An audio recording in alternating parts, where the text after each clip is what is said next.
Hi, this is Catherine Morgan from Point A to Point B Transitions, and today I am talking to the fabulous Miss Carol Roth about working virtually because during this COVID crisis, we are pretty much all of us who can are working remotely and social distancing and doing everything we can do to stop the crazy that's going on.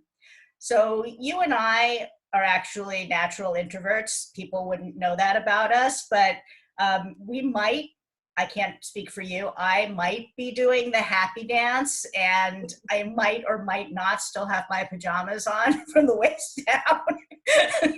So, if you're really enjoying this working virtually thing, good for you. And a lot of people not so much. But since we've been doing it for a long time, I thought we had to share what we've seen work and what doesn't work, what people should avoid to stay productive. What would you have?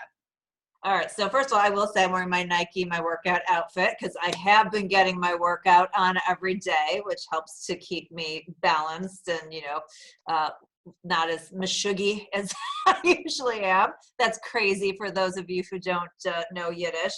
So yes, Catherine, I'm an introvert. I enjoy being isolated from people and working from home when I can. Although I also don't like being told what to do. So I have this internal Oh, struggle. my rebellious inner adolescent is going nuts. And if I, on a good week, don't leave the house for a couple days and I'm fine with it. Now I want to leave the house, I darn it. know, I know. That's the hard part. But what I have found works really well, and particularly if you're somebody who's transitioning from a more corporate or different kind of routine and now has to come home, is keep your same routine.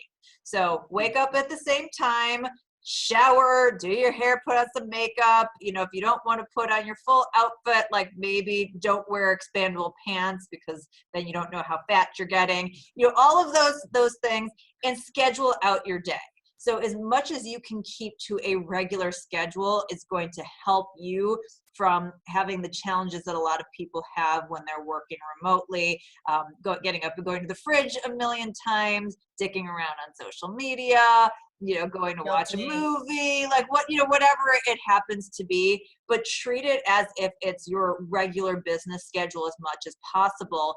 And I would say to the extent that you have children, which is an issue that I don't have to contend with, or a joy, depending on how you look at it, also keep them on a schedule too. So if you're going to block out an hour for a meeting or call, try to block an hour for them to be doing an activity, and then maybe you guys can take a break together so that you keep them on as much of a schedule as possible.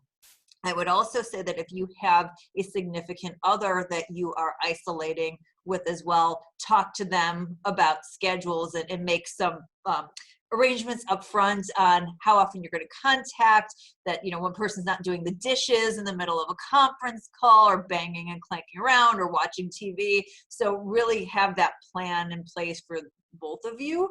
And I feel like that is a really good way to try to get through everything, because if you don't do that, you're going to find yourself flailing all over. And I would also say, just in general, stay away from social media and the news as much as possible in general, but also during the workday, because once that all comes on you, your brain's going to get distracted and it's going to be really hard for you to focus even once you get off.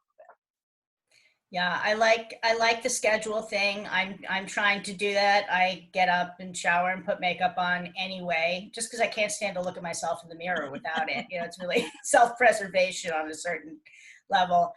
I've started thinking I'm going to resort to blocks of time where, here's a block where I need to be working on my book. Here's a block where I'm going to be, doing this many client calls or, work for the blog or whatever. And then these blocks I can throw in the calendar wherever they go. And also, remembering to I'm also having a list of things that I could be doing. I've seen a bunch of people say this because we're all walking around sort of dazed and confused. Even me, who's used to doing this, every day feels like Saturday. Like it's just bled into the other one. So, what could I do? Oh, well, I could do, my yoga. Oh, I could meditate. I could practice my guitar. I know that that's not business stuff, but and then I have all my clients here. Okay, who do I need to reach out to? Who do I need to follow up with? Like, just keeping. Put that all on the calendar, Catherine. This is what I'm gonna say is like take those different buckets. So you've got your actual work day, and then like you said, it's a great time for follow up. So pepper those in blocks. Personal care, personal time, or break time. Again, especially if you have kids that you have to contend with, put those in, but just have it on a schedule. And so otherwise, if you don't have it scheduled on, like you said, you're just going to be in this daze, and all of a sudden you're going to go, oh my God, it's 5:30. I've done nothing. My brain's in a scramble. I haven't done yoga. I haven't contacted my clients, and I haven't done any work. So I've like literally got no benefit out of this, Right. and it's now 5:30. Hands-on with the calendar is great, but once again, your rebellious adolescent may kick up if you don't also have fun things scheduled. So schedule your breaks, schedule your walk with the dog, whatever you do that makes you happy and reduces you. Because if your calendar only serves you up stuff you kind of hate your calendar and you stop using it. Yeah, I call it the treats method. So Nice. like the things that I like to do, I use as a treat. So if I get these things done, then I can go, jerk around on Twitter for 10 minutes or 20 minutes. But again, you have to put the amount of time because otherwise I'll be on Twitter forever. So I always like make it as a treat or a reward for getting something done. Then I can go over and do this other thing that I enjoy doing, and it makes you want to kind of get through that task faster. And so if you put those in there, like you said, then it'll kind of motivate you, like, okay, if I do this, then I can, get up, like you said, and walk the dog, or do yoga for 20 minutes, or whatever it is. Whatever your thing is, have a little dance break, go cook something, whatever. Yep. Yeah, I think that's really important. The getting hands-on with your calendar, calendaring in treats, and just staying focused, or you will wake up 2 weeks from now and wonder what the heck you've done.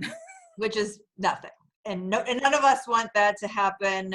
So, it's a horrible and unique opportunity, but you have the opportunity to make the most of it. And it's all you can control, right? You can't control the circumstances. You can only control how you react to them. So do the best that you can. Absolutely. Thank you, Carol.